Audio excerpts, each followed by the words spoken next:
ఎన్టీఆర్ జిల్లా విజయవాడ పశ్చిమ నియోజకవర్గంలో పూల మార్కెట్ వ్యాపారస్తులను కలిసి కేశినేని శ్వేత ఎన్నికల ప్రచారంలో పాల్గొన్నారు. విజయవాడ ప్రజలను కేశినేని నాని సొంత కుటుంబాగా భావిస్తున్నారని చెప్పారు. గత 10 ఏళ్లలో విజయవాడను 8,000 కోట్లతో అభివృద్ధి చేసిన వ్యక్తి కేశినేని నాని అని ఆమె చెప్పుకొచ్చారు. 60 సంవత్సరాలు వెనుకబడి ఉన్న విజయవాడకు ఫ్లైఓవర్, రహదారులు, ఎయిర్పోర్ట్ తీసుకురావడం ద్వారా అభివృద్ధి చేస్తారని అన్నారు. ఈ ఎన్నికల్లో ప్రజలు ఫ్యాన్ గుర్తుకు ఓటు వేసి ఎంపీగా కేశినేని నానిని, ఎమ్మెల్యేగా ఆసిఫ్ను గెలిపించారని కేశినేని శ్వేత అభ్యర్థించారు.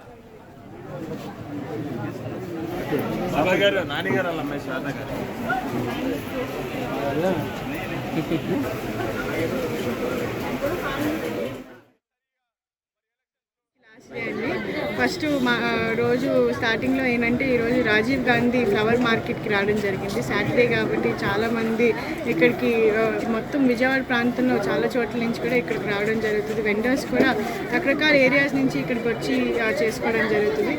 ఎవరితో మాట్లాడినా కానీ కంపల్సరీగా నాని గారిని గెలిపించుకుంటాము, అది మా బాధ్యత అని చెప్పి తెలియజేస్తున్నారు. నిజంగా ఈ గత 4 రోజుల్లో ఎక్కడికి వెళ్ళినా కానీ ఎవరితో మాట్లాడినా కానీ ప్రజలు మా మీద చూపించిన ప్రేమ అభిమానం అనేది నిజంగా వెలకట్లేనిది. 10 సంవత్సరాలుగా నాని గారు ఎంపీగా ఉన్నా కానీ ఎక్కడ ఒక యాంటీ ఇన్కంబెన్సీ అనేది లేదు.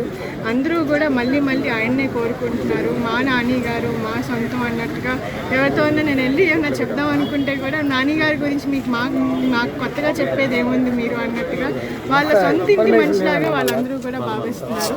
సో తప్పకుండా వచ్చే రోజుల్లో మీరే చూస్తారు ప్రజా ఆదరణ అనేది నాని గారికి ఏ రకంగా ఉందనేది నెక్స్ట్ మీకు పోలింగ్లో తెలుస్తుంది. నేను కొత్తగా చెప్పేదేం లేదు.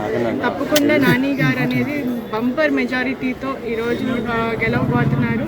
8,000 కోట్ల నిధులతో ఏదైతే విజయవాడ రూపురేఖలనే మార్చారో, గత 60 సంవత్సరాలు వెనుకబడి ఉన్న మన విజయవాడని ఆయన ఫ్లైఓవర్లు తీసుకొచ్చి, రహదారులు తీసుకొచ్చి, ఎయిర్పోర్టు, సూపర్ స్పెషాలిటీ హాస్పిటల్, అలాగే టాటా ట్రస్ట్ని ఇక్కడ తీసుకొచ్చి రతన్ టాటా గారిని స్వయంగా ఇక్కడ విజయవాడకి తీసుకొచ్చి మన మొత్తం ప్రాంతాన్ని, గ్రామీణ ప్రాంతాన్ని, అలాగే ఇక్కడ సిటీలో కూడా చాలా మంచి ఇంటర్వెన్షన్స్ చేస్తూ 10 సంవత్సరాలుగా ఆయన విజయవాడ ఉంటూ అవైలబుల్గా ఉంటూ అందుబాటులో ఉంటూ ప్రతిరోజు కూడా అక్కడే కింద బళ్ళు వేసుకుని ఎవరు వచ్చినా కానీ ప్రేమగా పలకరించి వాళ్ళ సమస్యలు ఏమన్నా కానీ పేషెంట్గా విని తర్వాత మా భవన్ ద్వారా ఫాలో అప్ చేసి మరీ ప్రాబ్లమ్స్